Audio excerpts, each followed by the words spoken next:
Live from the Darien Ice House, it's Varsity Boys Hockey on the DAF Media Network tonight. An FCIAC matchup between two perennial powers in the conference. The Darien Blue Wave hosting the Greenwich Cardinals. Hi everybody, I'm Damian Andrews. So glad you could be with us for this DAF Media broadcast of Varsity Boys Hockey. Good matchup in the FCIAC tonight. A Greenwich team that comes into this barn looking to gain some momentum after a big 7-0 shutout win over Hamden. And Darien coming off a big win over the Notre Dame West Haven Green Knights, the #1 ranked team in the state.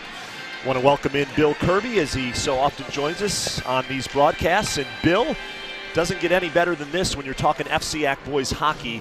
Darien, Greenwich, two of the perennial powers in southwestern Connecticut. Yeah, absolutely. And as you say, both teams coming off a big win with Greenwich pounding Hamden 7-0. Certainly on paper a little bit of a surprise given some of the early season results, and Darien knocked off a previously undefeated Notre Dame West Haven team. And the puck drops, and we are underway here at the Darien Ice House. Greenwich in the red uniforms. They will be skating from right to left on your screen. Darien in the home whites, and they will be skating from left to right.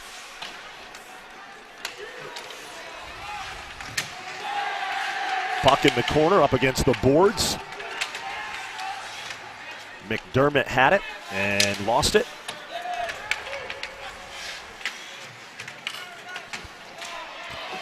In goal for Darien tonight, getting the start, number 30, Teddy DiBerdinis.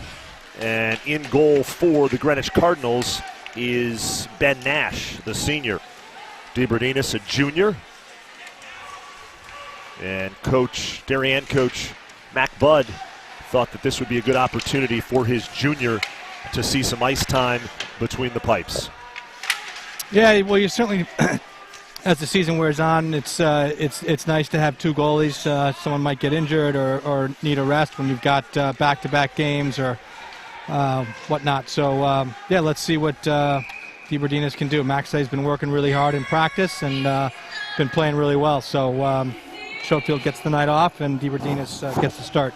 Yeah, no, when I talked to Coach Budd the other day, he was definitely had really nice things to say about DiBerdinis. His junior said he deserves an opportunity to get the start, and they need him to play big tonight because this is a Greenwich team that comes into this barn, Bill, 2-4, but holy moly, you and I were doing the Notre Dame West Haven game the other night when we heard that Greenwich had shut out Hamden 7-0, the only team that Darien has lost to yet this season.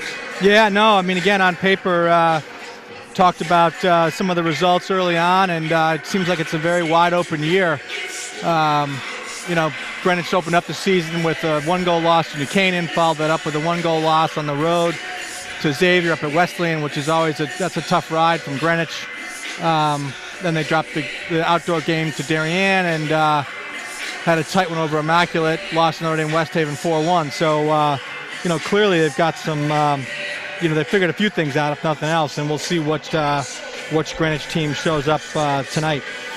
I think at that outdoor game, Darien was actually up 4-0 late in the second. They were. Took some penalties and kind of let them back in a little bit. But, I talked to Coach Rurak a little before the game, and he seems excited. He's got a somewhat youngish team, so, he's excited to see what they bring tonight down here at the Ice House. Yeah, the Greenwich head coach is Chris Rurak, has done a nice job with the program. And that was the third installment of the Winter Classic between Darien and Greenwich. First time Darien had won that game held over the holiday break, and that was a big 5-2, 4-2 win. No, 5-2 win. 5-2, I believe. 5-2 win over Greenwich. We are back underway here as they drop the puck. Yeah, I don't know if there was a clock issue or what was going on, but a little bit of a delay there. Puck slides into the Greenwich zone. Yeah, Darien's had trouble with the Greenwich forecheck here so far. Greenwich is really pressuring the puck, and Darien really, aside from that first 20 seconds down the Greenwich end, has been pinned in their own end here so far, minute and a half in. Darien wins the face-off, puck behind the net. 2-on-1 for Darien here. Nice pass, and that's a goal for the Blue Wave. Pretty pass as Darien strikes first on the 2-on-1. Yeah, that was well done. Daniel Lowe with a nice pass, centering pass in front.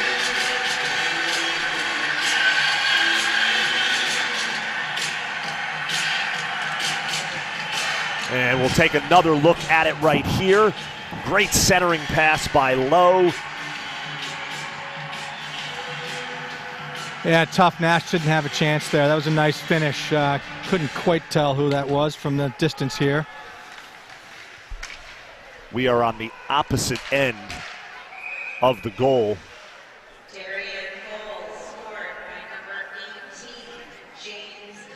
Yeah, that was James Conway. You heard the public address announcer, Karen Sharp, deliver that good news to the Darien faithful in attendance. It is Lowe to Conway. So the junior finds Conway, the junior to junior.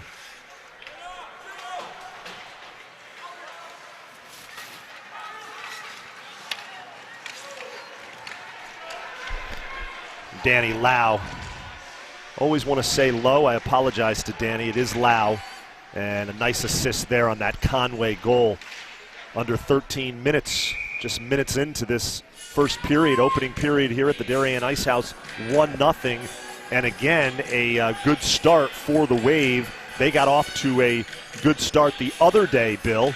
Up 2 goals in the first period, and then Notre Dame West Haven scored 2 in the second period to even things up, and then Darien went on a run. And Sam Erickson, by the way, in that win over Notre Dame West Haven with not 1, not 2, not 3, but 4 goals. Yeah, actually, he did give one of the goals, he said should have gone to Jamison Moore, so I guess it was just a hat trick, at least according to Sam. To Sam. Yeah, but no, special night for sure. Playing an undefeated team. Anytime you can get 2, it's pretty cool. Certainly 3, and I guess officially it was 4. We don't review here at in the CIAC. Puck along the boards into the corner.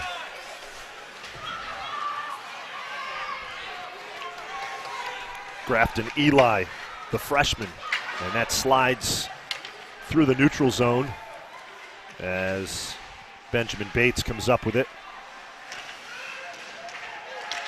Well, anytime you're shooting, that's going to be too many men on the ice. Oh boy. lucky. That really should have been too many men on Darien. Guys got to pay more attention on the change. They really should not have touched that puck. Fortunately, the ref didn't see it. Here comes Greenwich in the red. They dump it into the Darien zone.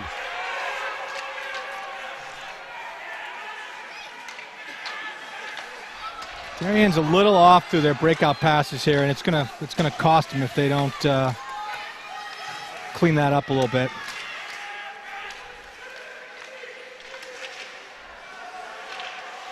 Fresh legs on the ice for Darien. Back to the Lau, Conway, Dyer line. Looks like we've got Stein and Lancaster back on D. Another errant pass.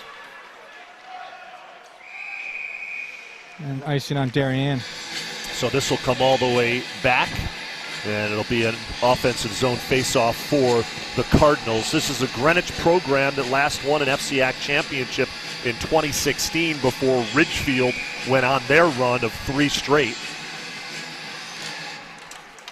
Greenwich wins the face-off, and it's taken away by Darien's Danny Lau.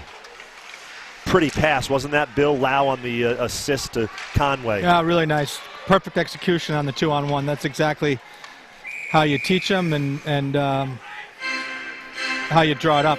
Great execution by Darien there. Icing, so this will be an offensive zone face-off for the Wave. 10:29 remaining in the opening period. 1-0 Darien. On a James Conway goal.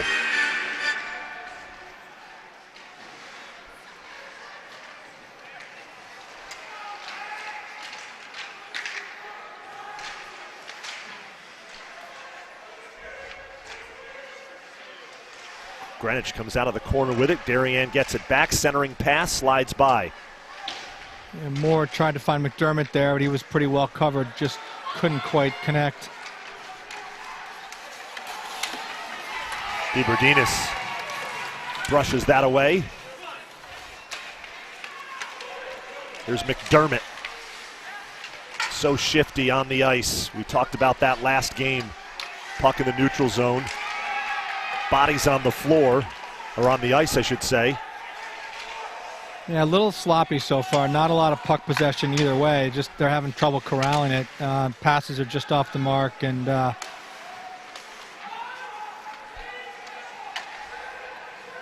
Darien will dump and change. Greenwich just changed. Oh, somebody caught an edge down there.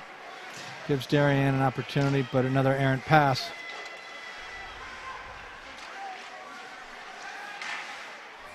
Matthew Stein, Fiorita.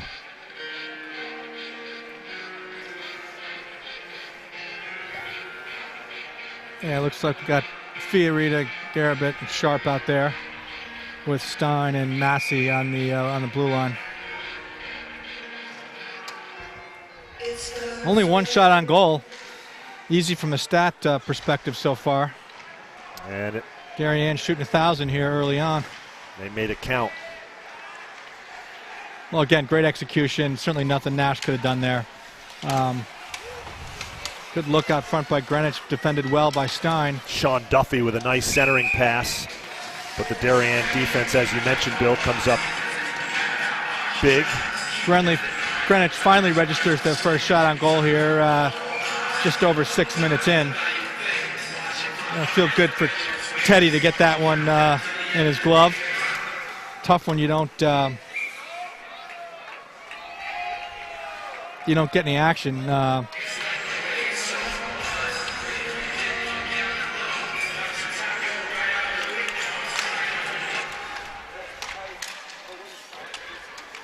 Fiorita bats that down out of midair. Did a nice job controlling that. Puck behind the Greenwich goal. Nice check by Greenwich there. Taken away by the Cardinals as they attack. A little bit of an Oreo sandwich there on the Greenwich. You got it from both sides.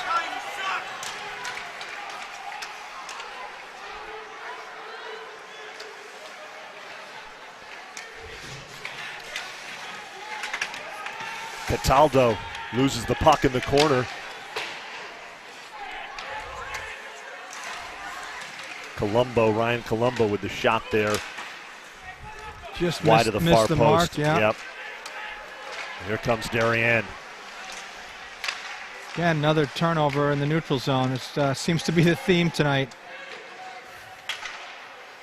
Charlie Callery dumps it on the left side, throws it in front, just misses right wing. I couldn't tell if that was Thurlow or Feifel.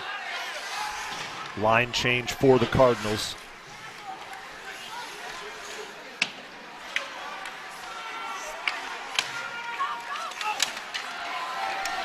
Nice stop by DeBardinis on the shot by Sean Duffy. Colombo puts it on net. Duffy was there. Never got through there. DeBardinis got screened there, and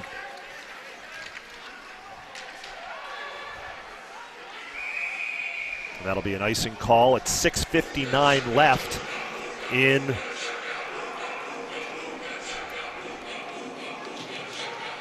the first period. Yeah, tight checking, and again, not a lot of puck possession either way. I've got 3 shots on goal here, 8 minutes in. Excuse me.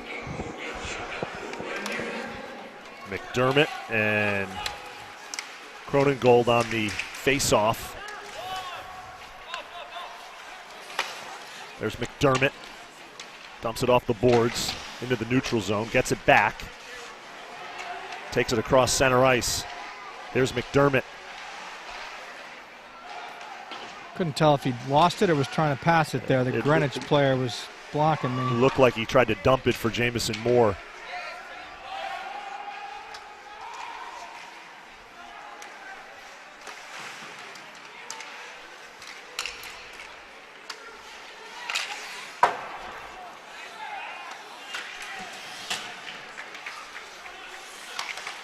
Oh, nice play by Moore there, blocking the shot. And here's Moore.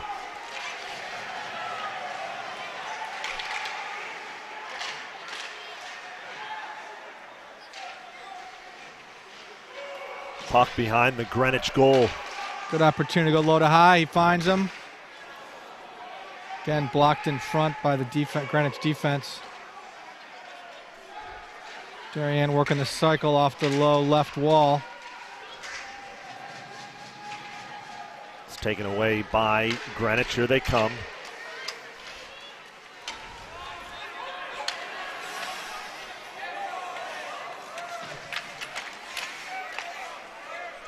Long shift for Darien here. They need to get some fresh legs out there.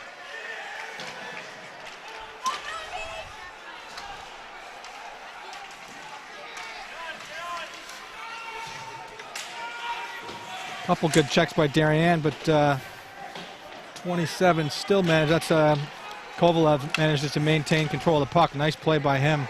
He got hit about 4 times. Didn't give it up.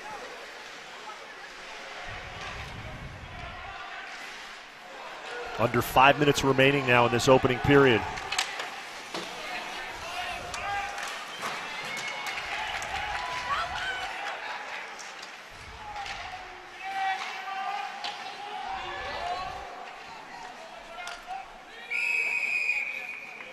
Smart play by DeBardinis there. Not playing it. Grabs an icing for Darien. 4:41 left here.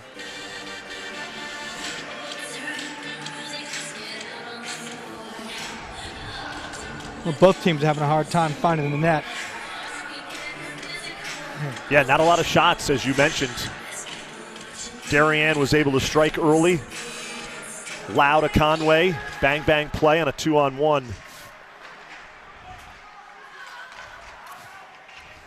Darien throws it out front to nobody. And down here we go. Puck in front.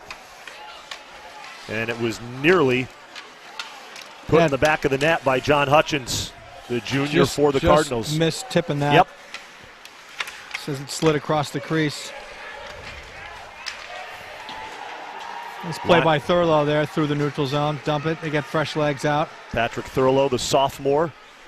He scored the last time these two teams got together. And 5 goals, 5 different goal scorers, Bill, in that Winter Classic win over the Cardinals. Well, that's what you want. You know, you can get scoring up and down your lineup makes a big difference. And nice to get contributions when you can get your third and fourth lines chipping in with some offense. It makes a big difference.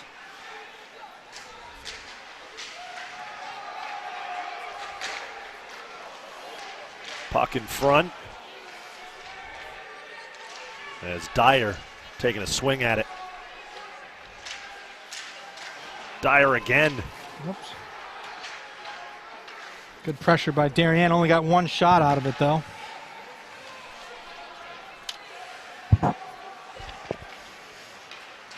Nice play by Moore on the forecheck. Causes a turnover. And can't quite find his teammate in front of the net there. Thatcher Danielson takes it away. Peter Lewis now.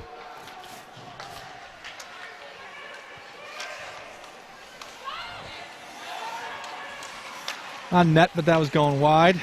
That was Jake Shredders of Greenwich.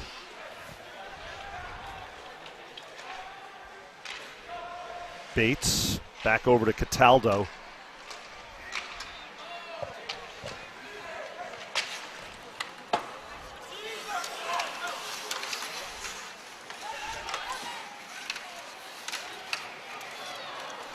DeBerdine is active in that sequence. Yeah, a lot of bodies in front. Just puck's having a hard time getting through. And the nice save that time on the backhand shot by Takaya Show. Nice work by our crew there. Our DAF Media production crew, all student volunteers. Our director is Sam Cragen. Our instant replay coordinator is Braden Schenk. And our camera one operator is Owen Sheed. Want to thank all of them for their work on this live stream broadcast for the DAF Media Network. Damian, Andrew, Bill, Kirby joining you. Thanks so much for joining us. Darien Greenwich FCIAC matchup here at the Darien Ice House on a Monday night in mid-January. And it's 1-0 Blue Wave.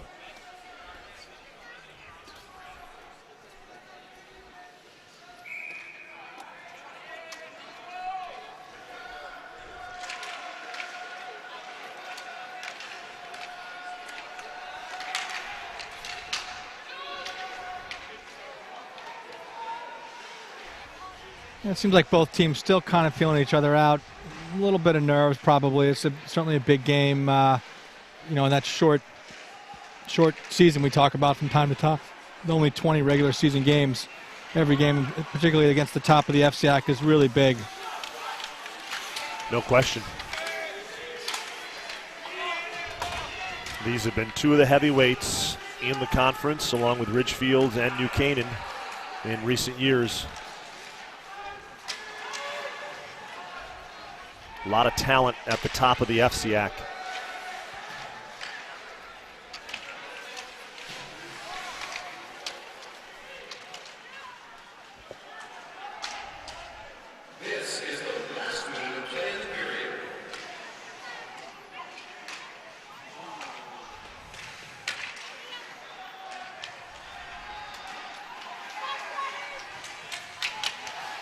Shredders loses it after that Darien defense collapses.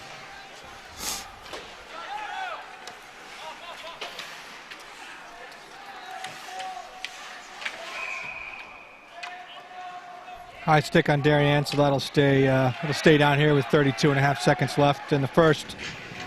Again, tight checking, not a lot of offense either way.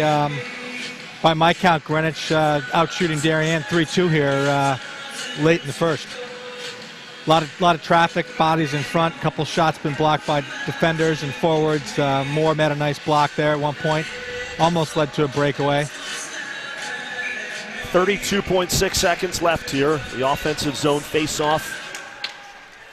Greenwich wins it.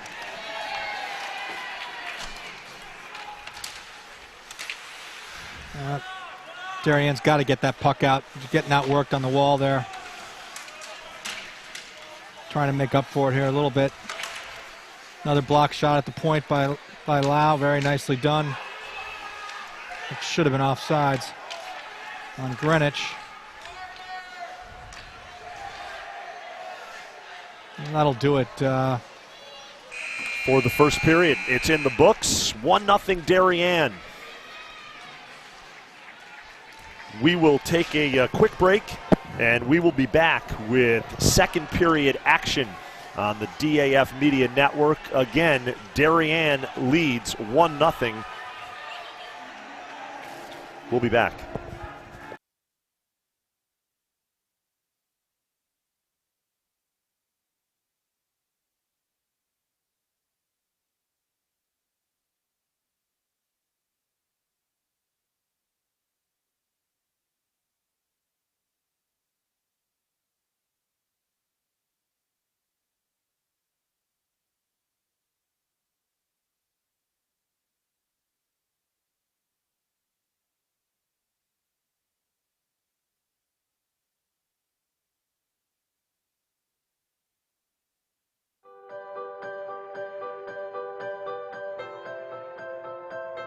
In 2008, a group of 4 women came together to create a playground by the beach for kids to have fun. We thought it would be great to have a playground at the beach. We live in a community that's on the water, and it would be really fun to be able to appreciate that. There was a playground here originally, but it was in the backwoods and there were mosquitoes. It was very, very unappealing and no one wanted to go there. Building and designing and fundraising the playground definitely took a good amount of time. We had to fund it. It was $250,000. We had an estimate given to us. We had to fundraise for that amount of money, and we started out with different ways of doing that. One of my good friends did PR, one did the graphic design. I ended up being in charge of selling all of the bricks. We had someone doing the playground design, and we were all moms who were mothers of preschoolers who had just left the workforce. We approached a lot of different big companies, and they said they couldn't fund us. We weren't really reaching the amount that we needed to reach. We decided to go ahead and ask the Darien Foundation for a large donation to kind of kickstart the campaign. The Darien Foundation wanted us to expand the project a little bit because they felt like the playground was really only for the 2 to 6-year-olds. Once the Darien Foundation agreed to pledge money, the town agreed that we could put swings in. When other people heard that we had gotten money from the Darien Foundation, they were able to say, well, this is going to happen. This idea is actually going to come to fruition. So a lot of people then came on as funders. Local businesses came. More families decided to buy bricks because they knew that this playground was really going to happen. It wasn't just some pipe dream of 19 moms. Well, one of the great aspects of the playground as we designed it was that we had it open to the beach because the kids love running back and forth to the water and then back to the playground. One of my favorite parts of the playground is that it's in the shape of the nautical theme with the ship and the lighthouse, given that it's on the beach. It's because of the playground that the parents come and really take the time and enjoy, have their coffee, and watch their kids grow up and have fun. Playground by the Sound has been an important part of the community for 10 years. During our 3rd annual Weed Beach Fest this June, we made the playground kind of a center point of the actual event. In honor of the 10th birthday of the Playground by the Sound, the Darien Foundation hosted our Kids Cove, and for the first time we were able to offer it open and free to the public for over 400 kids to enjoy, and we are so thankful for the Darien Foundation. The Playground by the Sound grant had a big impact on the Darien Foundation in 2 ways. Number one, it was one of our first big capital grants, and we were really excited to partner with the 4 moms that brought the project to us here at Weed Beach. The second thing is it got people to feel in town that they could come to us and make presentations and bring their good ideas, and we would be receptive and open to hear those ideas. And it's created a great dialogue between the Darien community and the Darien Foundation. People need to know that they can do something like this on their own, and with partnering with the Darien Foundation to actually do the funding made it happen.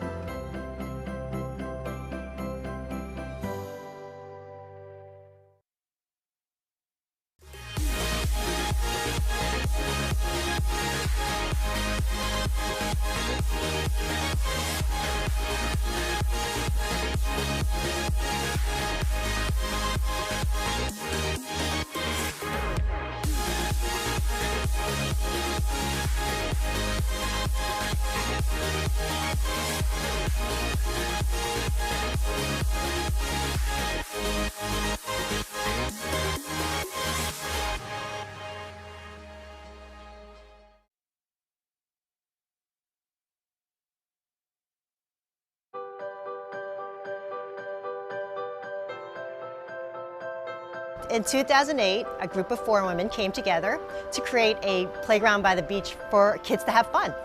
We thought it would be great to have a playground at the beach. We live in a community that's on the water, and it would be really fun to be able to appreciate that. There was a playground here originally, but it was in the backwoods and there were mosquitoes. It was very, very unappealing and no one wanted to go there. Building and designing and fundraising the playground definitely took a good amount of time. We had to fund it. It was $250,000. We had an estimate given to us. We had to fundraise for that amount of money, and we started out with different ways of doing that. One of my good friends did PR, one did the graphic design. I ended up being in charge of selling all of the bricks. We had someone doing the playground design, and we were all moms who were mothers of preschoolers who had just left the workforce. We approached a lot of different big companies, and they said they couldn't fund us. We weren't really reaching the amount that we needed to reach. We decided to go ahead and ask the Darien Foundation for a large donation to kind of kickstart the campaign. The Darien Foundation wanted us to expand the project a little bit because they felt like the playground was really only for the 2 to 6-year-olds. Once the Darien Foundation agreed to pledge money, the town agreed that we could put swings in. When other people heard that we had gotten money from the Darien Foundation, they were able to say, well, this is going to happen. This idea is actually going to come to fruition. So a lot of people then came on as funders. Local businesses came. More families decided to buy bricks because they knew that this playground was really going to happen. It wasn't just some pipe dream of 19 moms. But one of the great aspects of the playground as we designed it was that we had it open to the beach because the kids love running back and forth to the water and then back to the playground. One of my favorite parts of the playground is that it's in the shape of the nautical theme with the ship and the lighthouse, given that it's on the beach. It's because of the playground that the parents come and really take the time and enjoy, have their coffee, and watch their kids grow up and have fun. Playground by the Sound has been an important part of the community for 10 years. During our 3rd annual Weed Beach Fest this June, we made the playground kind of a center point of the actual event. In honor of the 10th birthday of the Playground by the Sound, the Darien Foundation hosted our Kids Cove, and for the first time we were able to offer it open and free to the public for over 400 kids to enjoy, and we are so thankful for the Darien Foundation. The Playground by the Sound grant had a big impact on the Darien Foundation in 2 ways. Number one, it was one of our first big capital grants, and we were really excited to partner with the 4 moms that brought the project to us here at Weed Beach. The second thing is it got people to feel in town that they could come to us and make presentations and bring their good ideas, and we would be receptive and open to hear those ideas. And it's created a great dialogue between the Darien community and the Darien Foundation. People need to know that they can do something like this on their own, and with partnering with the Darien Foundation to actually do the funding made it happen.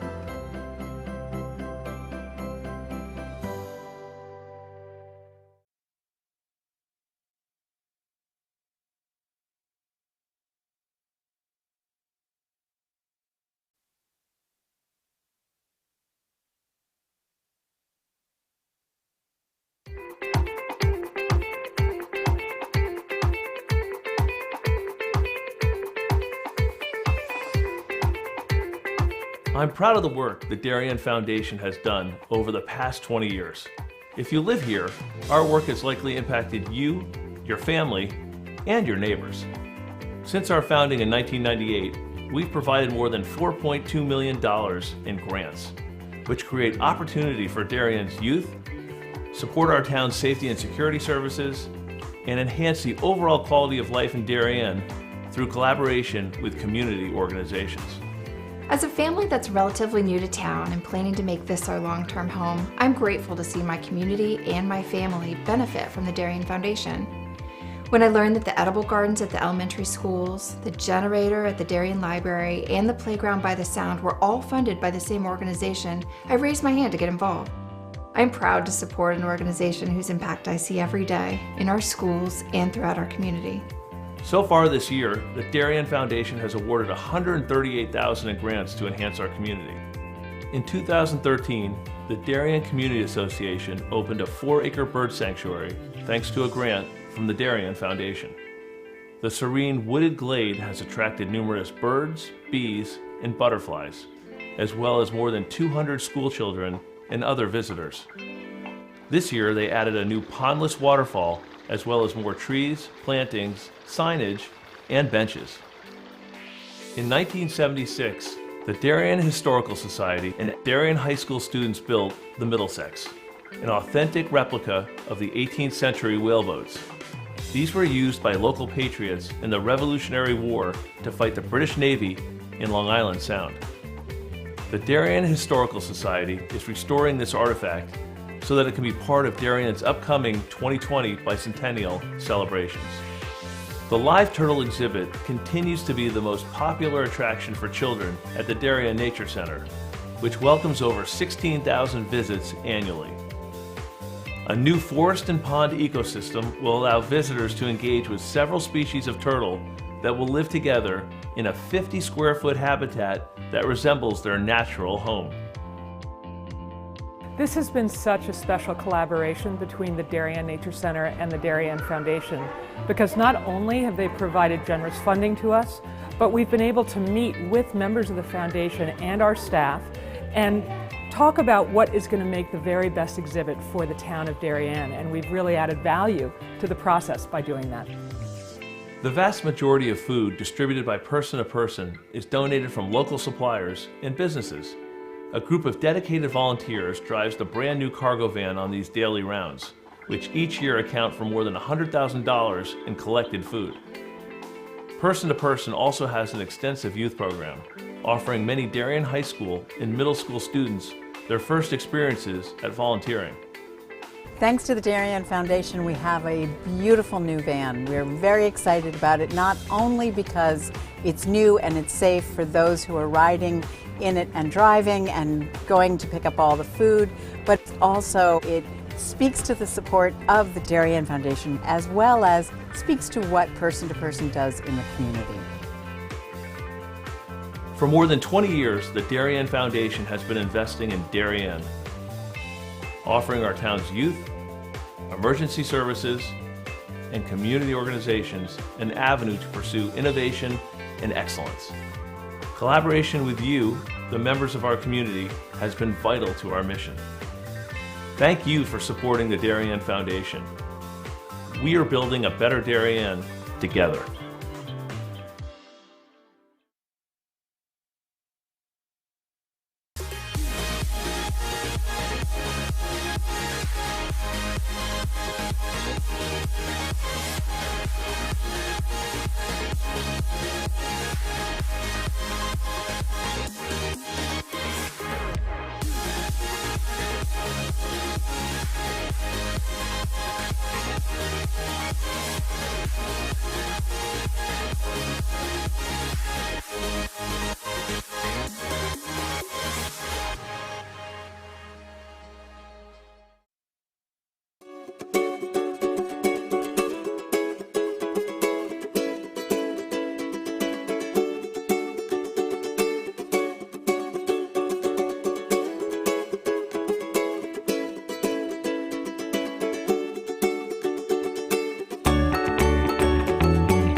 We are back here live at the Darien Ice House on the DAF Media Network. Damian Andrew joining you. Darien up 1-0 in between the first and second periods, and we're going to take a look at the Darien goal.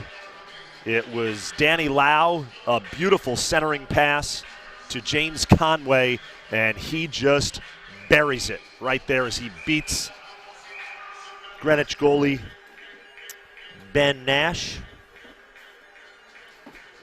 And we are just about ready to drop the puck on the second period. We are underway. Damian Andrew, Bill Kirby alongside, and Greenwich in the red uniforms skating from left to right in this second period. Darien in the white sweaters with the blue trim. They are skating from right to left on your screen. A offensive zone face-off won by the Cardinals as they try to get on the scoreboard here. Darien scored very quickly, just minutes in to the first period, and a shot there by Wesley Zolan.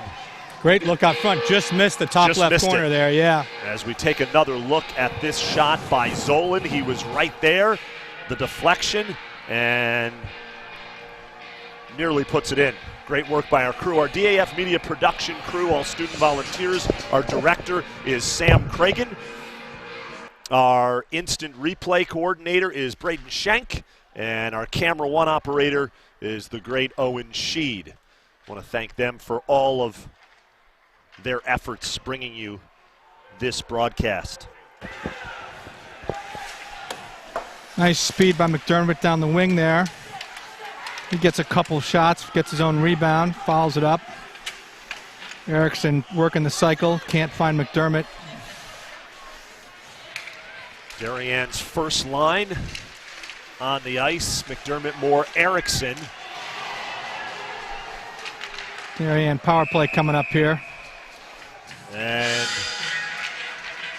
Greenwich takes its first penalty of the game. A minute and 2 seconds into the second period. Nice work by Moore there on the forecheck. Got beat, fouled it up. Worked his way back in the play and caused a penalty there. Created a penalty on Greenwich by his hard work with the back check. And let's see what Darien can do here on the man-up opportunity here. A minute and 2 into the second frame. Moore and Hutchins on the face-off here in the Darien zone. So Darien, as Bill mentioned, a man up for the next 2 minutes. McDermott takes it. Stein into the corner.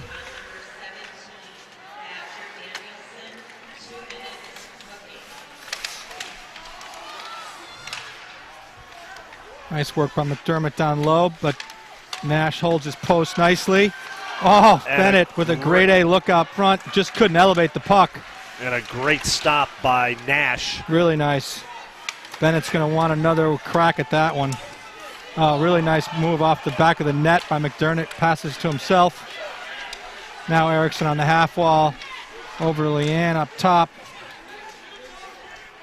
Here's McDermott. Erickson to McDermott.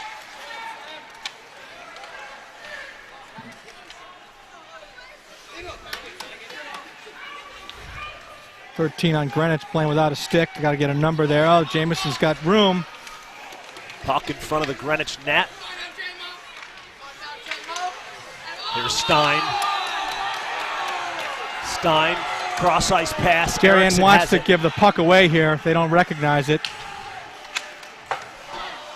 Shot is wide of the far post for Erickson.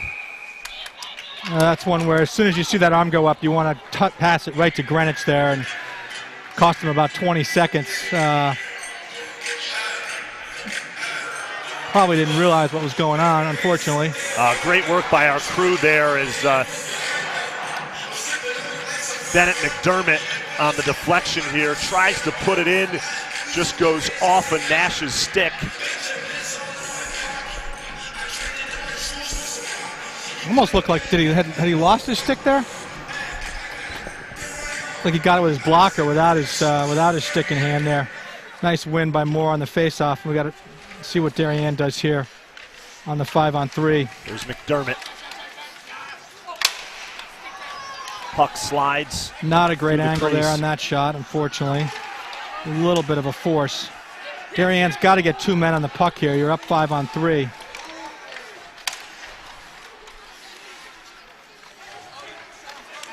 Darien's overhandling the puck here. Erickson breaks his stick as McDermott with a nice pass to Erickson. Yeah, really nice look there by Bennett.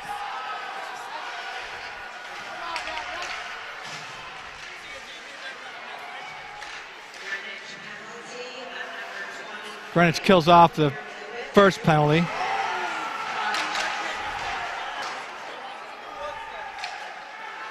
Essentially 4 minutes that Greenwich's penalty kill unit has to get the job done.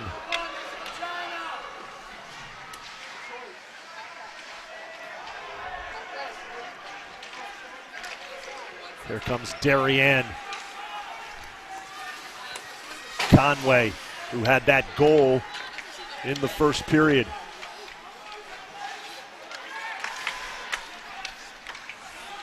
Darien's got to move the puck a little quicker. They're just taking too much time in their passes here, allowing Greenwich to pressure them too much.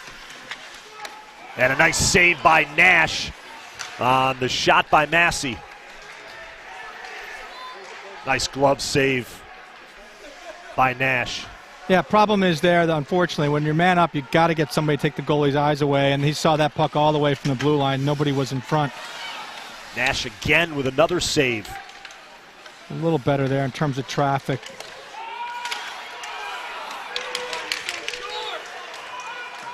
Teddy Dyer trying to get a stick on it. He was there. Back to 5-on-5 hockey here as Greenwich kills off both penalties. Nash comes out, covers it up. 10-20 as we take another look here as Erickson just whiffs on that, breaks his stick. Can you see that again, Sam? $200 problem right there, unfortunately. There's Erickson. He had a look, Bill. Yeah, he did.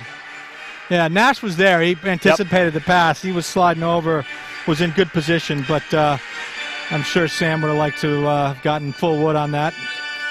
Unfortunately, his Bauer or CCM or Warrior wasn't up to the challenge. I'm sure Sam will be in to see the boys at Blue Line tomorrow for some new lumber.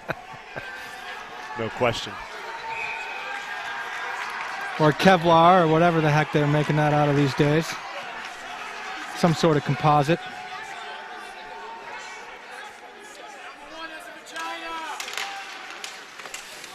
Nash again with a stop. He's been busy here, Bill, in the second period. Yeah, he's playing well. I mean, Darien definitely has a little jump in their step. I don't know what the coaching staff said to him, but they definitely have more sense of urgency and working a little harder.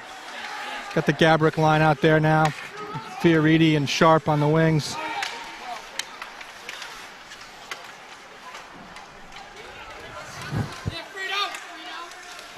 Fiorita. And that's gloved by Nash. While we have a quick break in the action, just want to give a shout out to John and Mel Feifel, Towson Feifel's grandparents up in Hanover, New Hampshire. John is in the hospital. We wish him a speedy recovery. And all the best to the Feifels up in New Hampshire. I want to thank you for watching.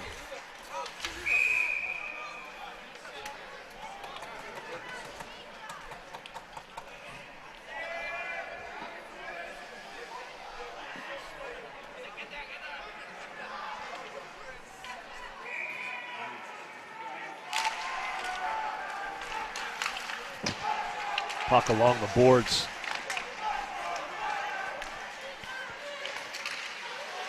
William Matthews. Somebody blows a tire there on Darien.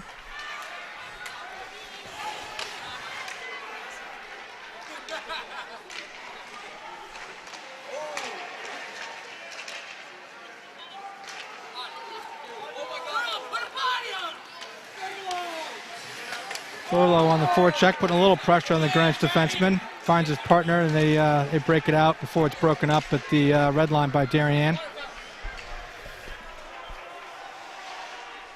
Billy Bronca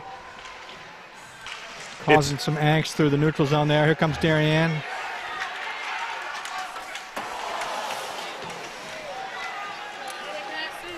Nice shot by Massey there, just missed the mark.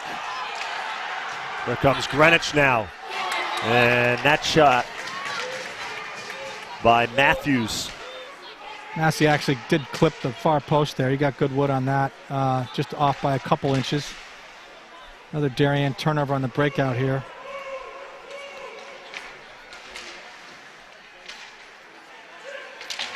Nice play by Moore. Tried to chip it to himself, but couldn't quite get it back. Darien's top line on the ice.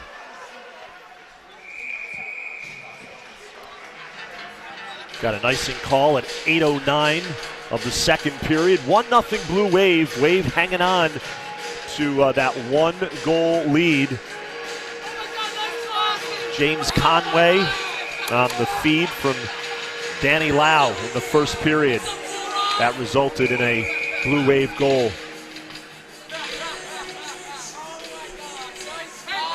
Offensive zone face-off here for the Wave.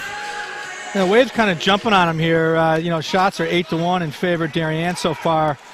Not quite at the halfway mark. Much better period for Darien in terms of puck possession, managing the game a lot better. But they don't have anything to show for it yet. So in my mind, that next goal is huge. The way this game's going, if they can jump out to a 2-0 lead, I think Coach Bud and his staff would feel really good about where they stand. But again, it's just you're one shot away here from a tie game. Another sloppy pass by Darien on the breakout.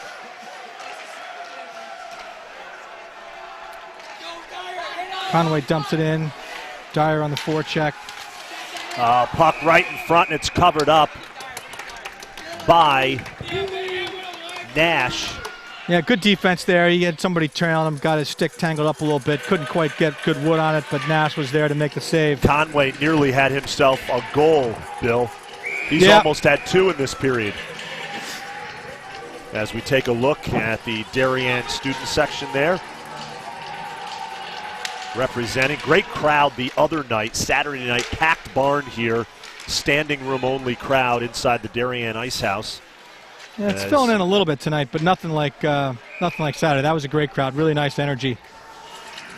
And you and I talked about the energy in this place. It can get intense. Yeah, I have to say, in recent memory, the best crowd I remember was probably the Fairfield Prep game here. I haven't been to all of them, but I've been to most of them. But there was a game, and Prep travels pretty well, and that was a Saturday afternoon, and they were 4 deep around the glass. Nowhere to sit in the stands at all. That was the largest crowd I've ever seen here. That was a really fun day. Under 7 minutes remaining now in the second period. Still 1-0 Blue Wave. Greenwich dumps it into the Darien zone. Here comes the Blue Wave. They'll fight for the puck in the neutral zone. Sean Duffy comes away with it. Duffy, a nice player, Bill.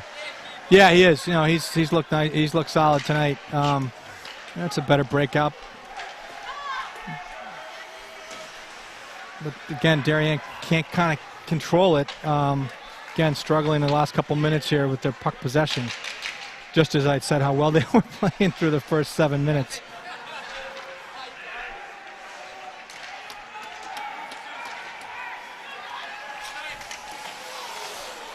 That shot is wide. Just wide by McDermott.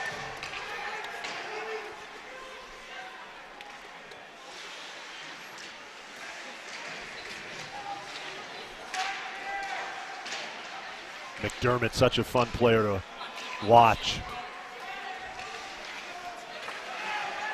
Erickson taken down from behind. Puck in the neutral zone. Another block shot by Darien. They really blocked a lot of shots tonight. done a nice job keeping puck away from Teddy as much as possible. Under 6 minutes left. Here comes McDermott. And that's a goal for Bennett McDermott as he buries it between the pipes, able to beat Nash, and you can see the celebration. We'll take another look at this. Bill Kirby, just a great effort by Bennett McDermott.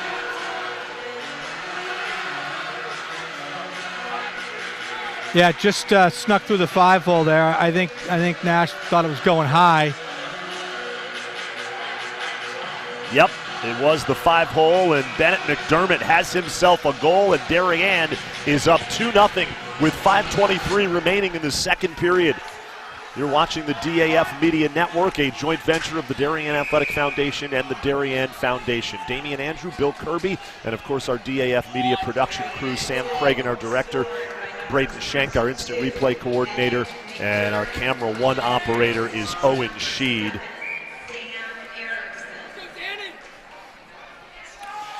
Bennett McDermott with a big goal for Darien as they have a little bit of breathing room. Although a 2-goal lead, Bill, in hockey, that's one of the more dangerous leads, worst right? lead in hockey, no question. Well, you're one shot away from being a 1-goal game, and the saying is you start to grab your sticks a little tighter, and there's that McDermott goal again. Can't see that enough. He just buries it 5-hole, and Darien. Well, Darien's done a better job. You know, again, the last couple minutes, not as much, but prior to that, they really were just managing the game a little better. They weren't, I don't think, trying to be quite as cute as they were in the first period, and as a result, getting much more shots on net. You know, they had 2 in the first period. They've got 10 with 5 minutes left here in the second, by my count. Just, you know, again, a much better effort, and again, trying to just keep things simple. And the goal comes off. Teddy Dyer had an opportunity there. Dyer has played well tonight. 4:38 remaining in the second period. Yeah, I think he'd been out a little bit. Mac was happy to have him back. That's a solid line. I like the way those 3 guys play together. They do a nice job. They move their feet well. Here's a great opportunity. Oh! Nash was his 13th save of the period.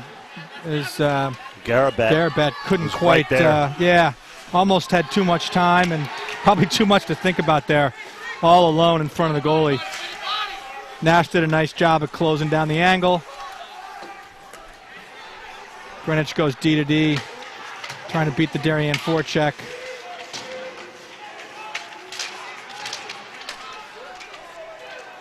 Darien's doing a nice job here. Nash will grab it, get a face-off. Nice play by him. They were having a hard time getting it out. It's a young Darien team as you look up and down the roster. 7 seniors, but a number of juniors, number of sophomores, and a couple of freshmen on this roster for head coach Mac Budd. And if you look at the Greenwich roster for head coach Chris Rurak, not many seniors there either. Just 4 seniors for Greenwich. So a number of underclassmen for both of these terrific programs seeing valuable minutes on the ice at the varsity level. Oh, great look by Moore there to Erickson. Couldn't quite find the handle. McDermott got turned around in front, trying to get a stick on it. Here comes Greenwich now. Shredders.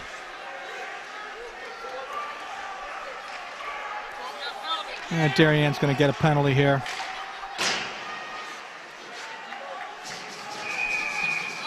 Greenwich kid was raising his stick before the kid shot it. Had an empty net for a second there, but Teddy slid across nicely to make the save. And Bill, that is Darien's first penalty of the evening. Well, you know what? Yes. Yeah, I think it is. Yes, Yeah, no, you're right. yes. And again, that's something those Greenwich penalties were back-to-back early on in the second period. Correct. Yeah, it's been a pretty clean game so far. Not quite as heavy hitting as we saw the other night. Much more disciplined game from both teams than the game between Darien Notre Dame West Haven, and I believe that's just our third penalty tonight. Greenwich taking 2 back-to-back. Darien had a brief 5-on-3, and this is Greenwich's first time on the man-up opportunity. A nice play by Fiorita there. Oh, the puck's loose. And Greenwich comes away with it as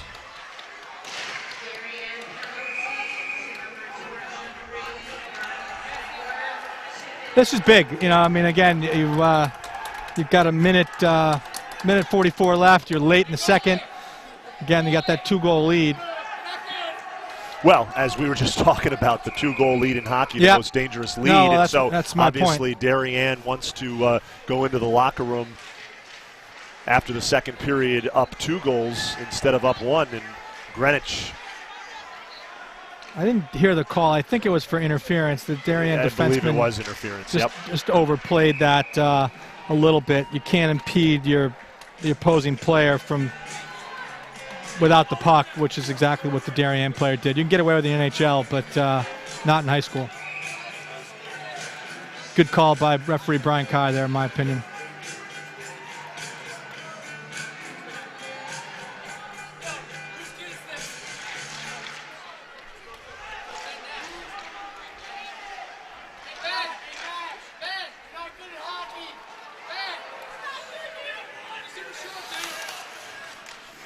Nice work by Dyer there, creating some havoc on the Greenwich power play.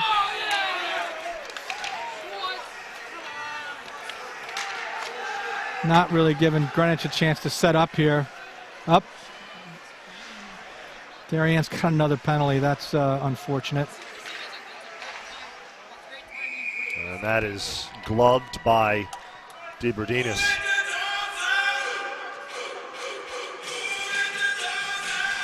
He hasn't faced a ton of shots, Bill, but he certainly has played well in spots for Darien tonight. Yeah, well, this is big here. You got 54 seconds of 5-on-3 for Greenwich. Dyer a little overzealous there on the penalty kill. Got called for hooking. You know, away from the play. Not a great idea. Worked really hard down low and just wasn't going to affect the play. It was away from the puck and. You know, you can't argue with that call at all. And really, Greenwich essentially on the power play for the remainder of this period. Well, the key will be to get that first guy out here. Yep. They need to ice this if they can. Greenwich doing a nice job of. That's big there. DeBerdinis. Oh, unfortunate. Right on the bench. No, Teddy's had 2 or 3 saves here so far. 24 seconds left on the 5-on-3. That's unfortunate because that would have taken most of that off the clock by the time they retrieved it. They would have had maybe 7 or 8 seconds left by the time they got the puck back down here.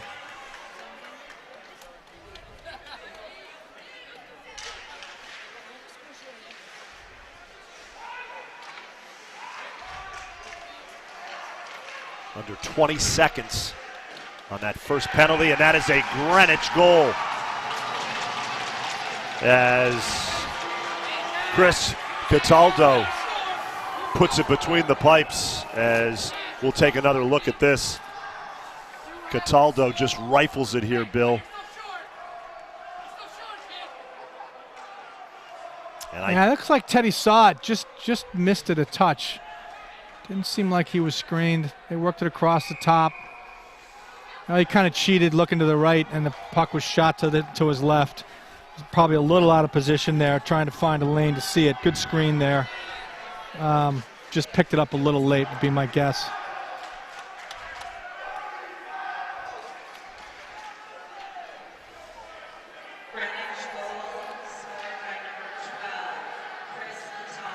That was, in fact, Cataldo. A lot of traffic in front of that net. You thought maybe it was deflected in, but Cataldo will get credit for the goal as it goes down in the official books.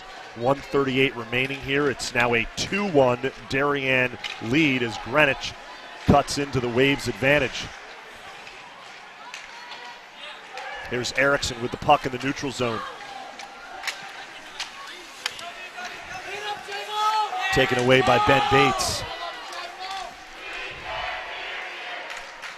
Shredders now with the puck. Well, again, you know, Coach Bud talks about here comes a 2-on-1 for Darien if they can. And a nice stop by Nash on the Sam Erickson shot. I think that was Moore, actually. Or Moore, it was yeah. Moore, sorry. The Jamison Moore shot. Well, again, you just it goes back to being smart. You got a 2-goal lead here. You're down a man already, and that's a position where you just can't take a penalty away from the play, like Darien did there. Really crucial mistake here late in the second to kind of, unfortunately, Darien was going to lose all the momentum that they had with that 2-0 lead.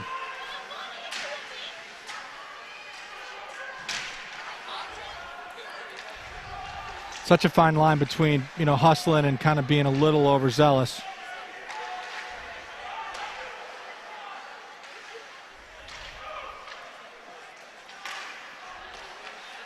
Greenwich doing a nice job being patient here. Another block shot from the point by the Darien forwards. Puck in the corner, and Darien able to clear it.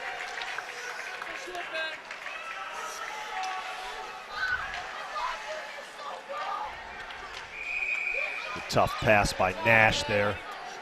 Yeah, good idea. Just forward's got to hustle a little bit. All he's got to do is touch it.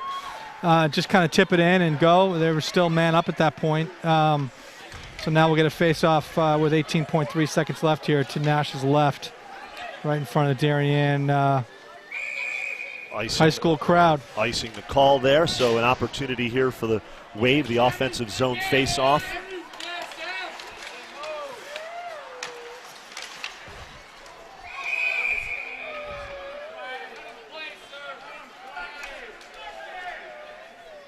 .3 seconds left.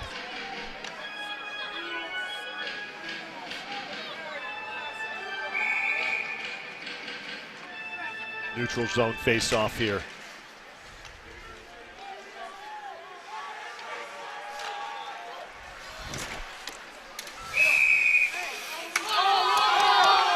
Nash gloves it.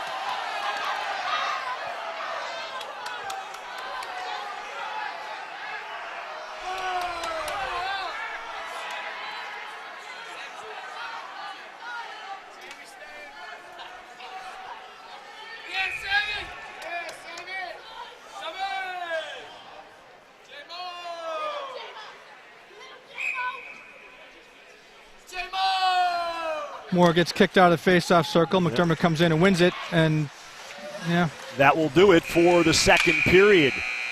But Greenwich takes advantage of a couple of Darien penalties late in the period.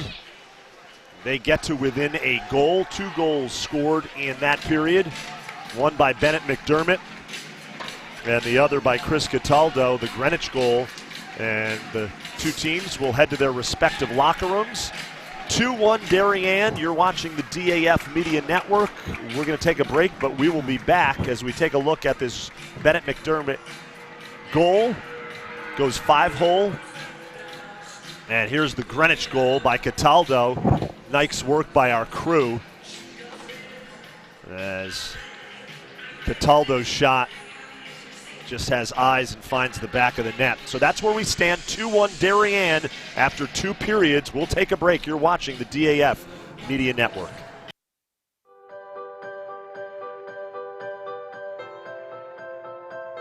In 2008, a group of 4 women came together to create a playground by the beach for kids to have fun.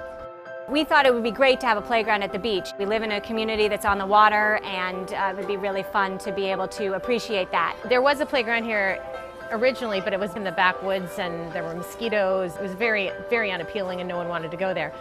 Building and designing and fundraising the playground definitely took a good amount of time. We had to fund it. It was $250,000. We had an estimate given to us. We had to fundraise for that amount of money, and we started out with different ways of doing that. One of my good friends did PR, one did the graphic design. I ended up being in charge of selling all of the bricks. We had someone doing the playground design, and we were all moms who were mothers of preschoolers who had just left the workforce. We approached a lot of different big companies, and they said, they couldn't fund us. We weren't really reaching the amount that we needed to reach. We decided to go ahead and ask the Darien Foundation for a large donation to kind of kickstart the campaign.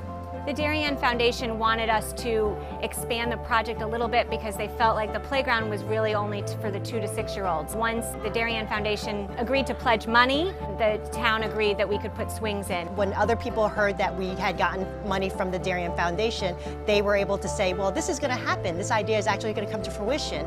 So a lot of people then came on as funders. Local businesses came, more families decided to buy bricks because they knew that this playground was really going to happen. It wasn't just some pipe dream of 19 moms. Well, one of the great aspects of the playground as we designed it was that we had it open to the beach because the kids love running back and forth to the water and then back to the playground. One of my favorite parts of the playground is that it's in the shape of the nautical theme with the ship and the lighthouse, given that it's on the beach. It's because of the playground that the parents come and really take the time and enjoy, have their coffee, and watch their kids grow up and have fun. Playground by the Sound has been an important part of the community for 10 years. During our 3rd annual Weed Beach Fest this June, we made the playground kind of a center point of the actual event. In honor of the 10th birthday of the Playground by the Sound, the Darien Foundation hosted our Kids Cove, and for the first time we were able to offer it open and free to the public for over 400 kids to enjoy, and we are so thankful for the Darien Foundation. The Playground by the Sound grant had a big impact on the Darien Foundation in 2 ways. Number one, it was our first, or one of our first, big capital grants, and we were really excited to partner with the 4 moms that brought the project to us here at Weed Beach. The second thing is, it got people to feel in town that they could come to us and make presentations and bring their good ideas, and we would be receptive and open to hear those ideas. And it's created a great dialogue between the Darien community and the Darien Foundation. People need to know that they can do something like this on their own, and with partnering with the Darien Foundation to actually do the funding made it happen.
Celebrating and supporting Darien athletes. That is a simple mission of the Darien Athletic Foundation. Broadcasting live from the field, DAF Media covers 125 games a year. All Darien teams.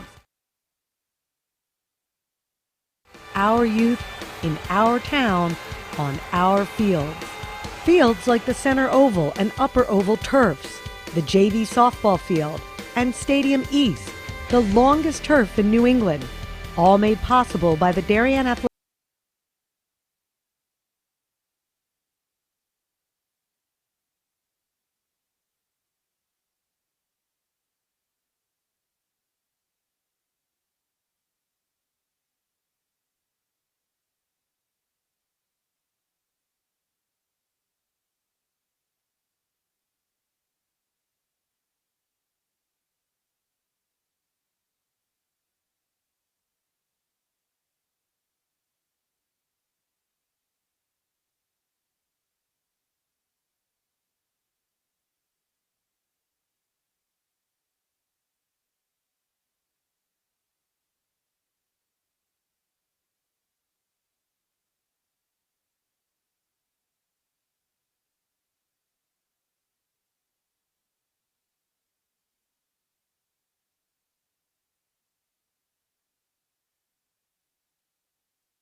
Celebrating and supporting Darien athletes. That is a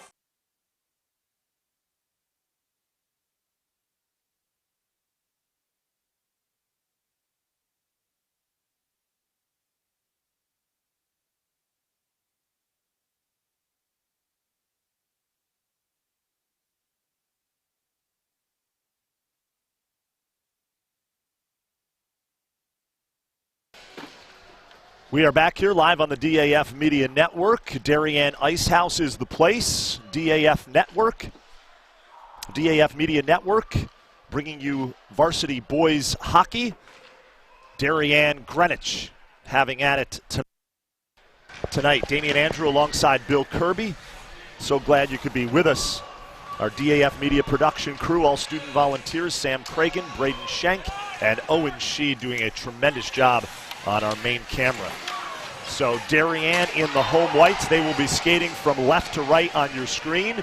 Here in the third period, Greenwich in the green, or in the red sweaters rather, and they will be skating from right to left as DeBradinis gloves that.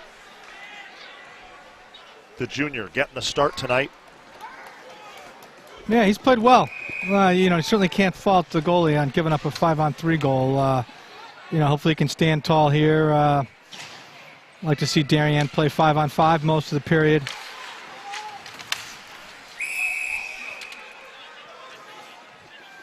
Good idea by, I think that's Colombo. No, sorry, that was Cataldo. Nice low shot, which is what you want if you're a forward looking for a tip. Good hard low shot from the right point by Greenwich's number 12.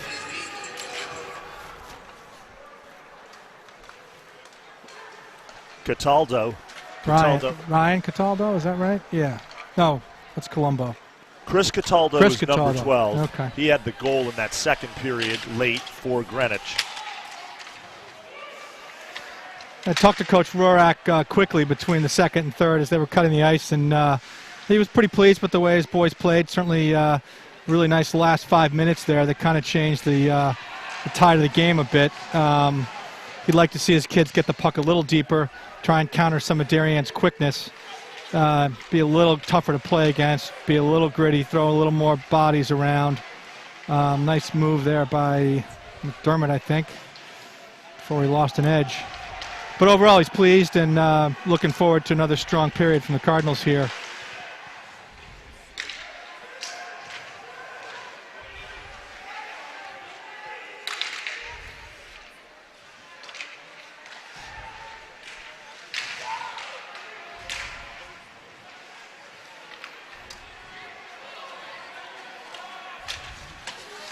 Nice play by Leanne there with a poke check to prevent Greenwich's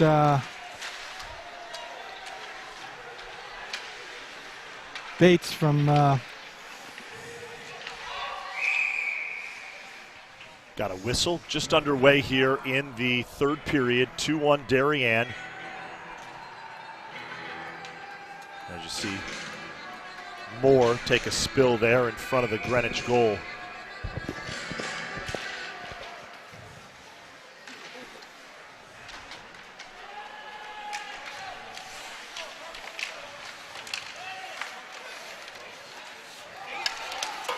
Oh, hits the crossbar.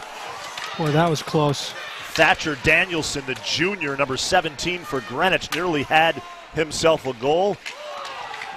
Well, it's another thing, and I know Max harped on this, but that's exactly where you don't want to turn the puck over. Darien was guilty of overhandling the puck at their own blue line. You got all of your forwards moving out of the zone. 2-on-1.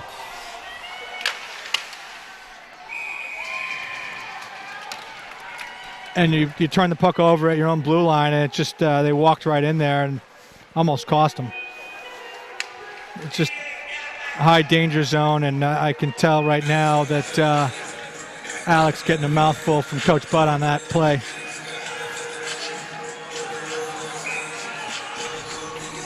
You know, it's a simple game when it's played right, and sometimes you tend to overthink it a little bit, and more often than not, it ends up costing you.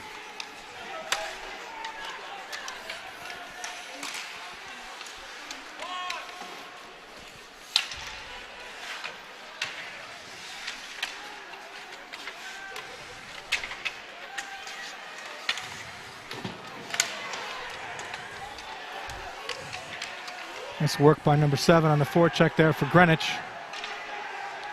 Massey. Solon. Dumps it for Dyer. It's taken away by Greenwich.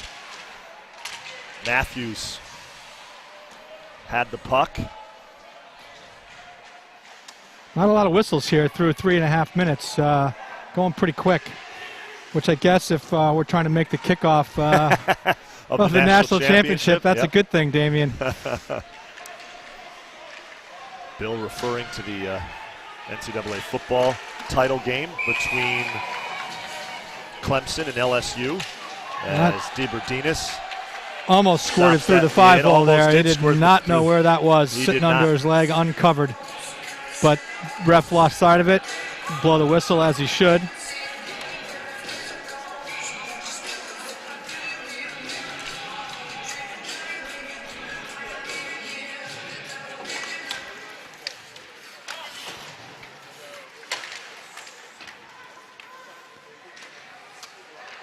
Teddy's older brother Max played for the high school back in 2016 before he took off for the Gunnery. A nice player. Part of that state championship team then that year.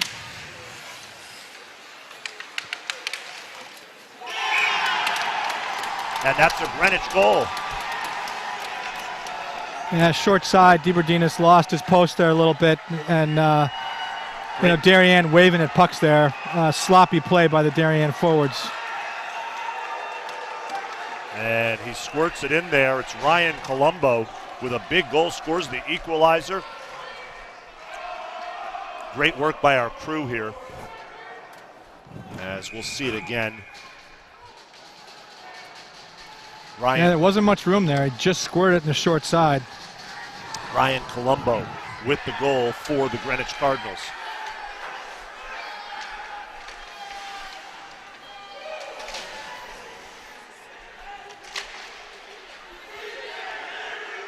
Yeah, there was not much of a space, but he was able to.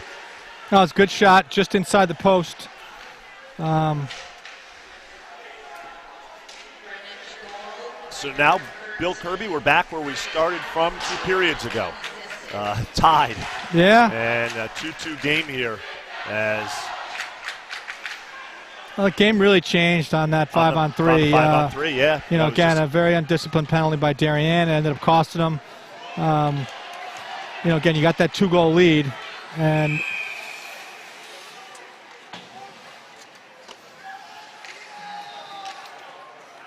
things are kind of going along swimmingly, and it was great work by Dyer there down low, keeping the puck pinched, and just got a little careless in the neutral zone there.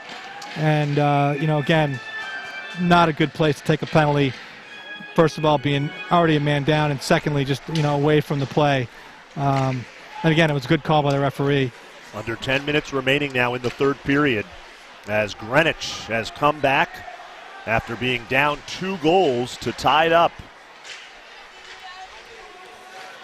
Cataldo and Colombo. You got to give Greenwich credit. I mean, they were being pretty well outplayed there. Shots were 15-8, but at one point they were probably 13-2 in the second period before they got some zone time on that 5-on-3. So that really changed the dynamic of the game.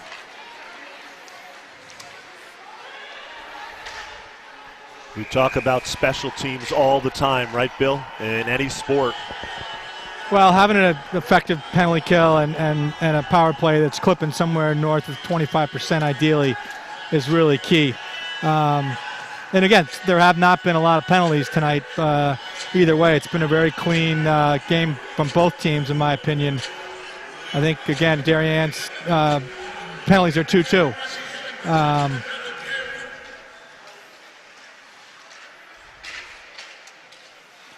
Just don't want to take penalties when you're already got a guy in the box. That's just a critical basic play.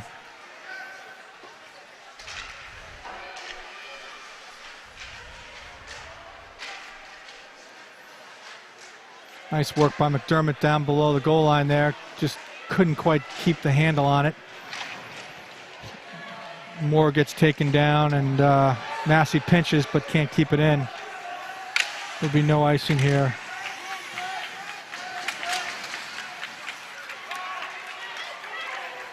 Ericsson's got McDermott, but finally gives it up. And a nice save by Nash on the shot by McDermott. Yeah, I would have liked to seen that puck moved ahead. McDermott was 30 steps ahead of him initially, just didn't see him. Take another look at this. Nash. Great angle there as he deflects the McDermott shot. Can we take one more look at that, Sam? Yeah, it looked like Bennett was trying to beat him on the short side. Got it with his blocker. He really comes out and cuts down his angle. He's way out of the net. Darien's got to look for that back door. He really is aggressive when he can be on coming out.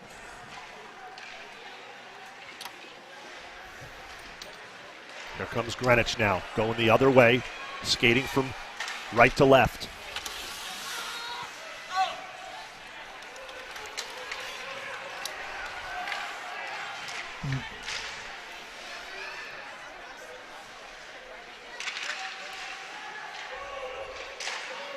Nice low to high there. Darien gets a shot off from the point.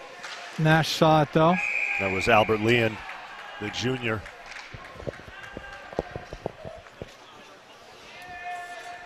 And that was almost deflected in. 7:42 remaining in the third period. We are tied at 2.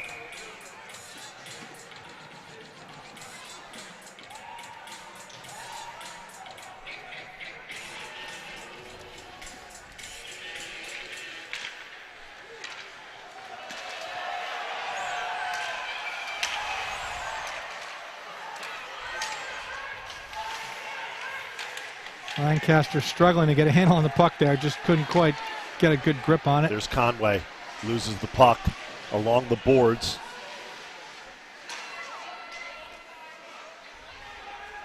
Connerty had him wrapped up.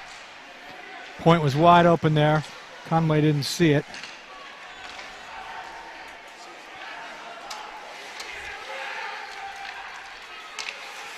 Nice play by Lancaster on the poke check there to break up the play at his own blue line. Greenwich fails to get it in. Lancaster 4 now. Darien players on the one side of the wall right there, really bunched up. Dumps it into the zone. Line change for the Wave. There's McDermott. Up ahead to Eriksson. Eriksson skating hard.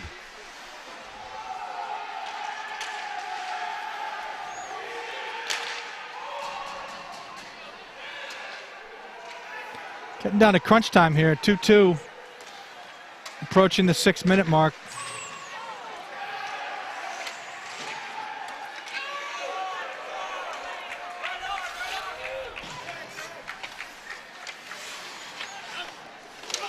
Puck in front, nice stop by DeBerdinis. There's Jamison Moore, takes a big hit near the blue line.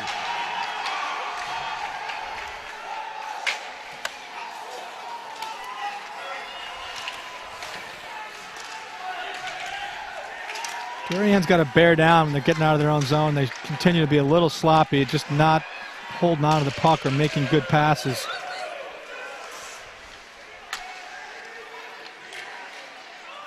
That's going to be an icing on Darien. 5:37 remaining in the third period, 2-2.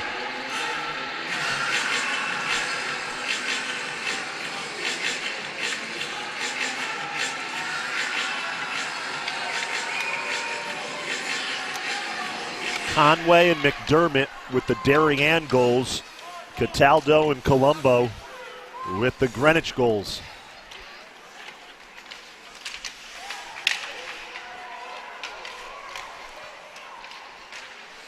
Fiorita tries to get it to Garabat. A lot of turnovers at both blue lines by both teams, really. Spangler has it now. Cross Nice. center ice. Just one extra handle at the blue line there. Caused the offsides. Offsides on Darien. That's unfortunate. He had some nice momentum there. He would have gotten a good quality look on goal.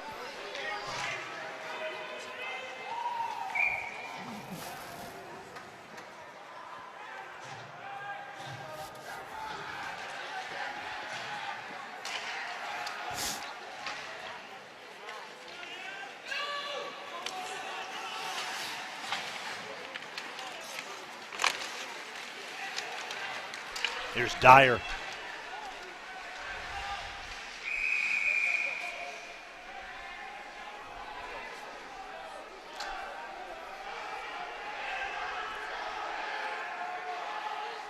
Bill, is it fair to say McDermott and Dyer, similar types of players, right? I mean, they're shifty, they're aggressive. The motor just keeps going. Yeah, both have good motors. You know, Bennett has really excellent stick skills.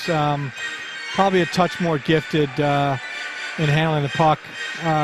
But yeah, no, Teddy's a nice player. A little more of a north-south player. Yep. As Bennett might go a little more east-west, but brings good energy. You know, both pretty gritty, work hard. And yeah, a lot of similarities when push comes to shove. Nice play by Teddy there to find Conway. There's Conway. And that's nearly a goal for Darien. As Dyer just couldn't quite put it away. Sails over the crossbar. Yeah, he just didn't finish opening up his hips there, and I think he was expecting the pass to come a little sooner because it was wide open. Again, we talked about how aggressive Nash is, comes way out of his crease. So that back door is going to be open more often than not. And you know, Conway made a nice move to try and get it to him, just a little late. There's Leon. And it's hard on a play like that when you're skating so hard, crashing the net. It's you got to put the brakes on. We'll take another look at this. He was right there, and it sails over the crossbar. Yeah, but you can see, I mean, there was, you know, Dyer was 8 or 9 feet out of the net there. Nash, as Dyer was trying to get the handle on it.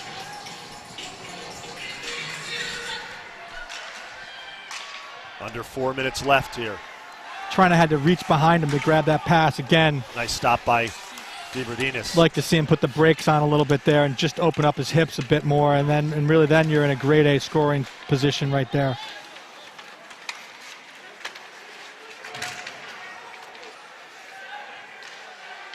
Of course, it's easy up here.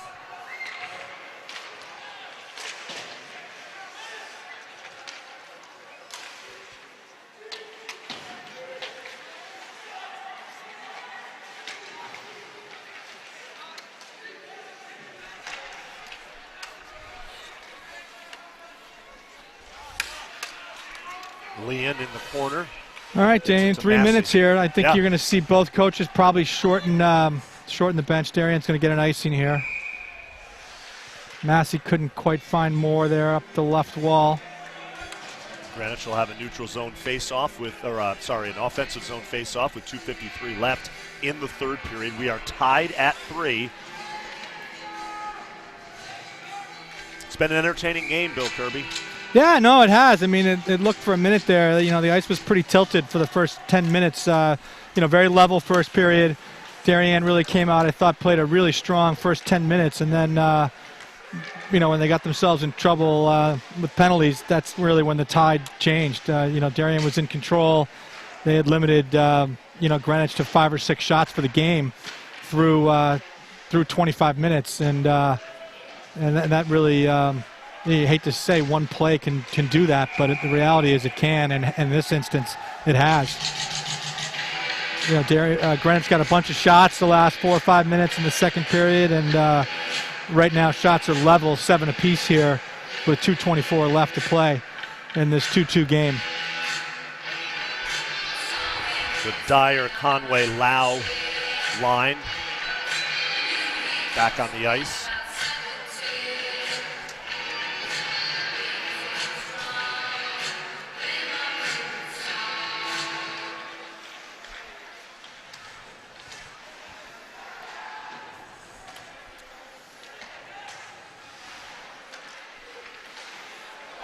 Puck taken away by Greenwich. Nice play by Massey there to break that up. Matthews tried to dump it for Zolan. Oh, really nice play by, see if he can finish. Oh. Massey chipped it to himself there, and that couldn't have missed by much. Both teams with opportunities. Did Nash get a piece of that or not? Let's take another look at that if we can. Great play by Massey. The soft pass to himself off the wall goes around the defenseman. Got a butt end of the stick. Yeah.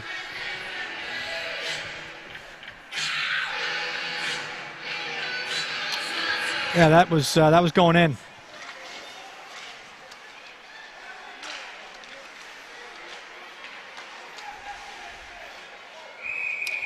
That's covered up by Nash. Yeah, and I mean, now you're at a point where you really just want to throw any and everything you can at net. Certainly have a purpose to it, but when in doubt, shoot. Good things happen when you get the puck on the net.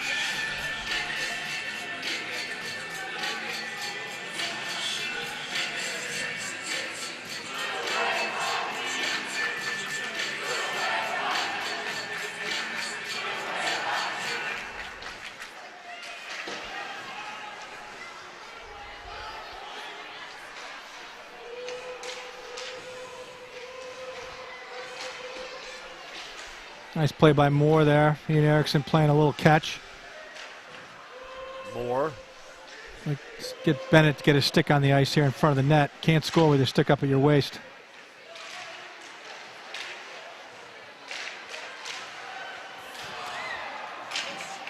Nash bats that away. All sorts of action in front of the net. Oh, great look by Bennett. Nice shot by Jamison Moore. Just misses low right. I don't think Nash had a chance at that. There's Erickson.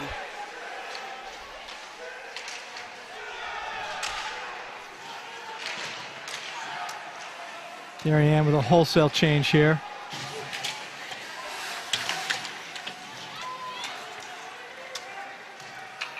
Nice play by Lau to get it out there.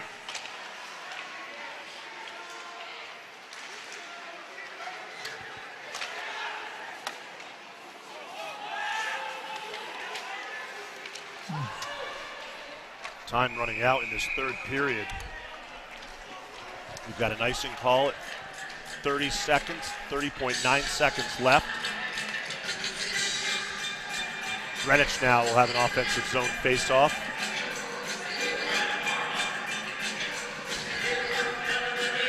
Again, want to give a shout out to our DAF media production crew doing just yeoman's work tonight. Sam Cragen, our director. Our instant replay coordinator is Braden Schenk, and our camera one operator is Owen Sheed.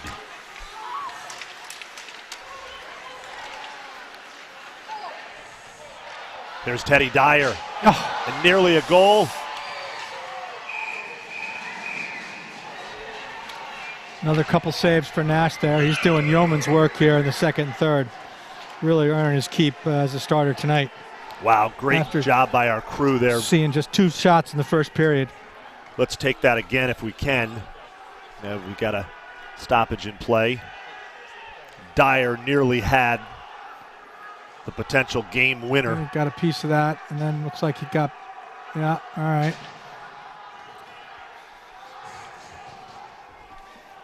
.2 seconds remaining.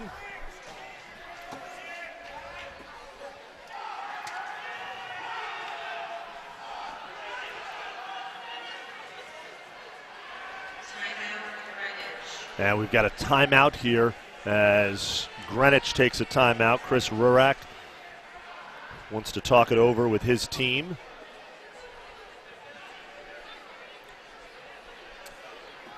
These two schools will meet in girls hockey on Thursday night at Dorothy Hamill. DAF Media will bring you that game between the Greenwich Cardinals and the Darien Blue Wave. Varsity girls ice hockey from Dorothy Hamill Rink.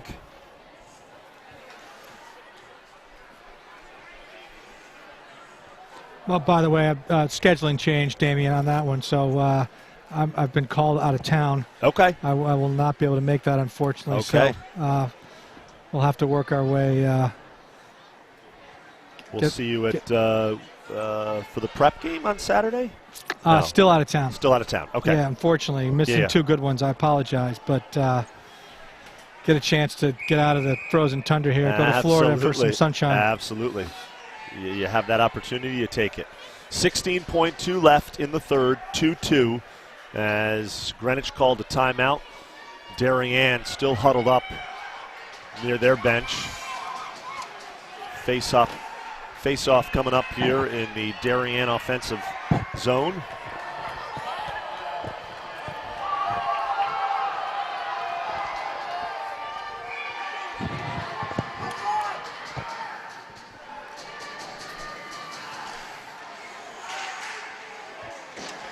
Darien won the draw, but Erickson couldn't get good wood on it.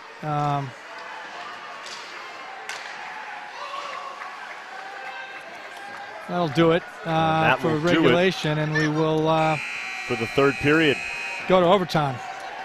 So we go to overtime here at the Darien Ice House. Blue Wave got out to a 2-goal lead, and then Greenwich came storming back, and we are tied at 2. As we will take a quick break here, we'll be back with overtime hockey. You're watching the DAF Media Network. Darien Greenwich tied at 2.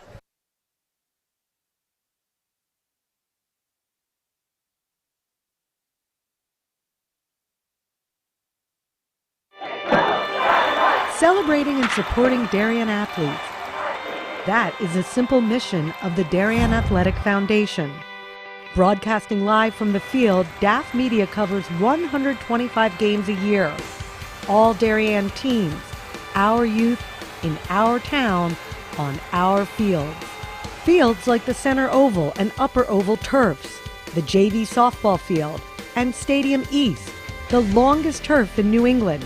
All made possible by the Darien Athletic Foundation and its generous founders and donors. The Darien Athletic Foundation is not just committed to building our town's athletic infrastructure, it's improving the civic infrastructure for everyone to enjoy. The multimedia scoreboard, the snack bar pavilion, and the stadium lights, a $750,000 investment that makes Darien High School just the second school in Connecticut with LED lights. The Darien Athletic Foundation board is made up of local parents who know just how quickly it goes by.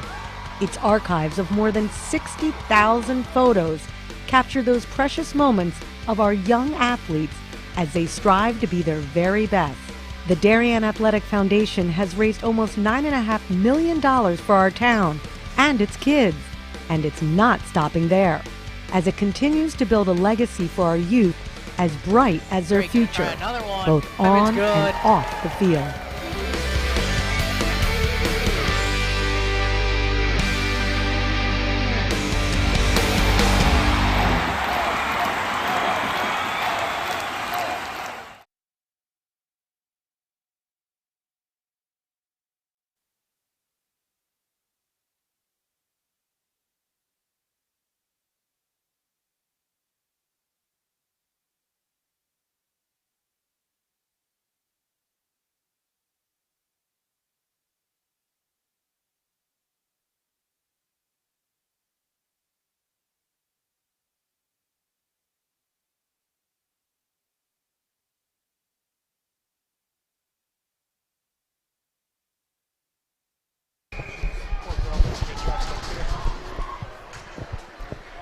We are underway in the overtime period here. 8 minutes of extra hockey. Tied at 2. Damian Andrew, Bill Kirby joining you. Thanks so much for joining us. Our DAF Media production crew, Sam Cragen is our director. Our instant replay coordinator, the great Braden Schenk, and Owen Sheed doing a tremendous job tonight on camera 1 up on our lift near the blue line. Darien will be skating from right to left on your screen in this overtime session. Greenwich skating from left to right. Here come the Cardinals. Off the pad of DeBerdinis. Yeah, Moore did a nice job by winning that faceoff, but Massey couldn't control it.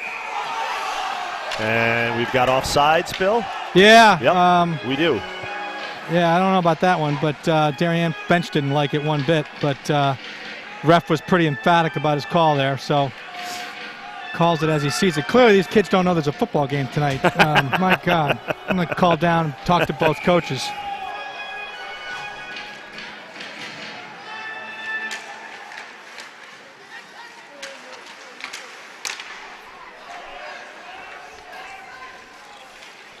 There's Colombo.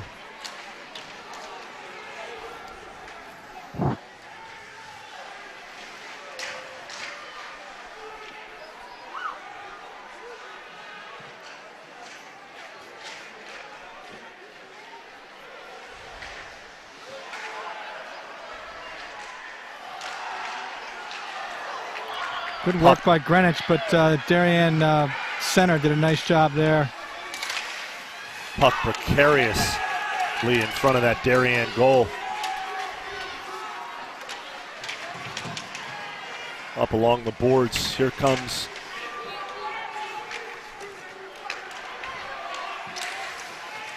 both teams working hard, knowing there's a critical 2 points at stake here, potentially.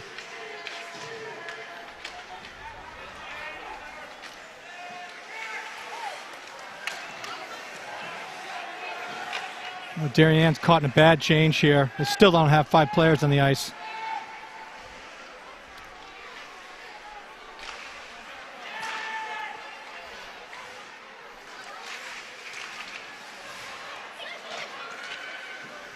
Fiorita overskates that puck. Jamison Moore. McDermott, the shot and the save by Nash. And that was a glove save. Actually, I'm sorry. Got with his blocker. Blocker, yep. He got it with his blocker, yep. Cheese board. Yep.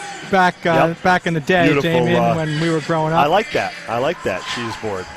Well, they used to have, when I was a kid, the Cooper was the primarily maker of goalie equipment. Yep. And they had little round circles about the size of probably a nickel all the way up and down with a plastic piece underneath it. Hence the looked like a piece of Swiss cheese. Stein's shot was stopped there by Nash.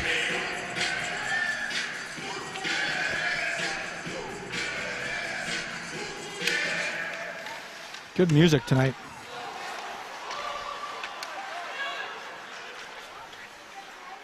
Yeah, there have been some classics playing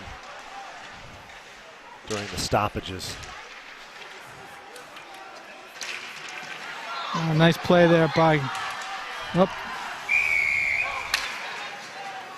Sharp tried to chip it to himself, just got a little bit ahead of himself.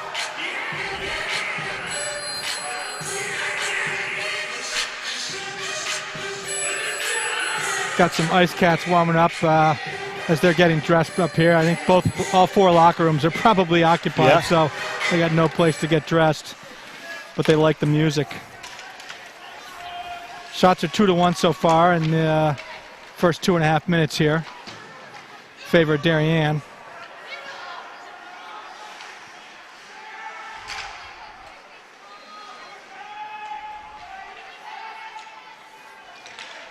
Puck along the boards.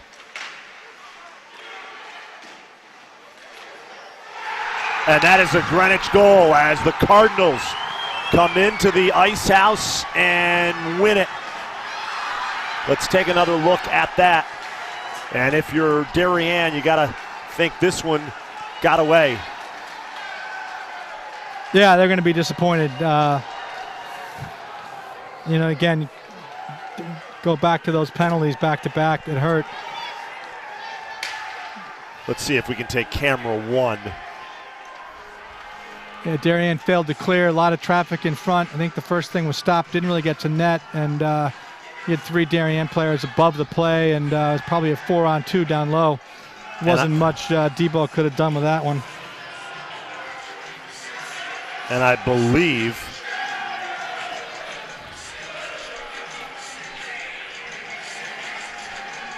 who's going to get credit for this?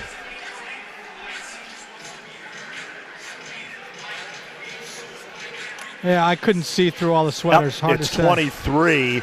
Peter Lewis, the freshman, scores for Greenwich, and he wins it in overtime for the Cardinals. 5 minutes and 1 second left on the clock, and Lewis puts a backhander top shelf between the pipes. And that's how this one will end. A 3-2 overtime win for the Greenwich Cardinals.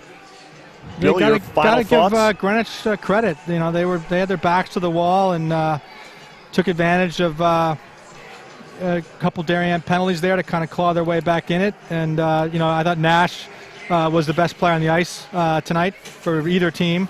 Really kept them in it. The ice was a little tilted. I had shots 32-20 in favor of Darien, and that's a tall effort, making 30 saves on 30. He's aggressive, comes out of his cage, and he played very well. Certainly played a big part in Greenwich's victory. I'm sure from Darien's perspective, they're going to be disappointed. Not their best effort, in my opinion. Again, tough game coming off that big win Saturday night, but sometimes you got to re-rack quickly and hit the reset button. And they were a little lazy and sloppy in the first period, and much better in the second, third. But Nash was up to the task, and Greenwich walks away with a 3-2 hard-fought victory on the road. Mr. Kirby, can't thank you enough. As we take a look at our broadcast location, I want to give a shout-out to our DAF Media production crew. Our director is Sam Cragen, our instant replay coordinator, Braden Schenk, our camera 1 operator, Owen Sheed. So for Bill Kirby, I am Damian Andrew. This has been a presentation of the DAF Media Network, a joint venture of the Darien Athletic Foundation and the Darien Foundation. Once again, Greenwich wins in overtime, 3-2 over the Blue Wave. Have a great rest of your night, everybody. Take care.